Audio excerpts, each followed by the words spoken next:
네, 기업인 이슈 두 번째는 호텔신라 소식입니다. 요즘 증권가 호평도 이어지고 주가도 잘 가면서 관심 가지시는 분들 많을 것 같은데 정작 호텔신라 내부에서는 신중론도 만만치 않게 나오고 있다고 합니다. 이 내용은 유통산업부 김예원 기자와 함께 살펴보겠습니다. 김 기자, 사실 증권사들이 목표가를 상향 조정하고 주가도 사실 이에 따라서 많이 올라가지 않았습니까? 네, 맞습니다. 증권가가 최근 중국 리오프닝 수혜주라며 호텔신라 목표 주가를 잇따라 좀 상향 조정하고 나섰는데요. 네. 최근 2개월간 호텔신라 보고서를 발간한 증권사 8곳이 목표 주가를 끌어올렸습니다. 이런 호평 작게는 8%에서 많게는 27.7%까지 좀 목표 주가를 올렸는데요. 이런 호평 속에 주가도 최근 2달간 30% 넘게 올랐습니다.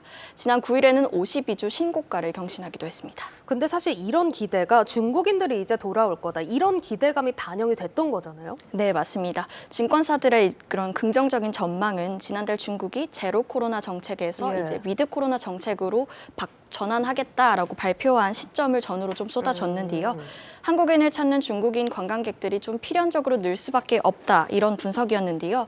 하지만 호텔신라 내부에선 최근 이 같은 전망에 대해 너무 앞서 나간 측면이 좀 있다, 부담스럽다는 좀 조심스러운 반응을 좀 보이고 있습니다. 그러니까 너무 앞서 나갔다라는 측면은 실적 회복 속도에 비해서 기대감이 너무 빨랐다, 이런 얘기일까요? 네, 게다가 이제 증권사들의 이런 장밋빛 전망은 중국의 보복 조치가 있기 이전에 나온 것들이기 때문인데요. 네. 한중 관계 경색이라는 변수는 사실상 포함되지 않은 분석인 것입니다. 이미 리오프닝 기대감으로 주가가 30% 이상 오른 상황에서 주가가 더 오르기 위해서는 실적 개선이 좀 뒷받침이 돼야 할 텐데요. 현재 국면을 보면 단기간에 실적 개선이 이뤄지기는 좀 쉽지 않아 보인다는 게 호텔신라 내부의 좀 고민이라고 볼 수 있습니다. 지금 이런 게 사실 면세 사업에 맞춰진 평가인 건 아는데 그래도 사실 호텔 사업도 있으니까 호텔 부문에서 이런 것들을 좀 상쇄할 수 있지 않을까 하는 기대감도 가져볼 수 있을 것 같은데 어려울까요? 네, 호텔신라 매출은 이제 면세점과 호텔 레저 이렇게 두 부분에서 나오는데요. 문제는 이제 매출 비중이 면세점에 지나치게 좀 쏠려 있다는 것입니다. 어느 정도 됩니까? 지난해 3분기 실적을 좀 보면 알 수 있는데 매출 비중이 대략 면세점이 88%, 호텔이 12% 수준입니다. 그런데 영업이익을 보면 면세점은 6억 원, 호텔 레저는 260억 원 수준입니다. 4분기도 좀 비슷한 흐름일 걸로 예상이 되는데요. 네. 면세 사업은 좀 남는 게 없는 장사를 좀 하고 있는 셈입니다. 비중에 비해서 너무 낮긴 하네요. 네. 그러니까 면세 사업이 이렇게 된 게 사실상 코로나 때 여파가 이어지는 거잖아요. 네, 맞습니다. 면세점에만 의존하는 수익... 잠시만요. 예. 코로나19로 외국인의 국내 관광이 좀 막히면서 면세점 매출이 대부분이 이제 따이궁으로부터 발생을 했습니다. 네. 따이궁은 중국에서 인기가 좋은 의류나 화장품 등을 대량으로 구매하는 보따리 상을 칭하는데요. 이 따이궁을 얼마나 유치하느냐가 곧 매출을 좌우했기 때문에 수수료 경쟁도 심해졌습니다. 증권가에선 지난해 4분기 알선 수수료율을 47% 정도로 추정했습니다. 수수료가 47%면 거의 매출의 절반이라는 얘기 아니에요? 네, 맞습니다.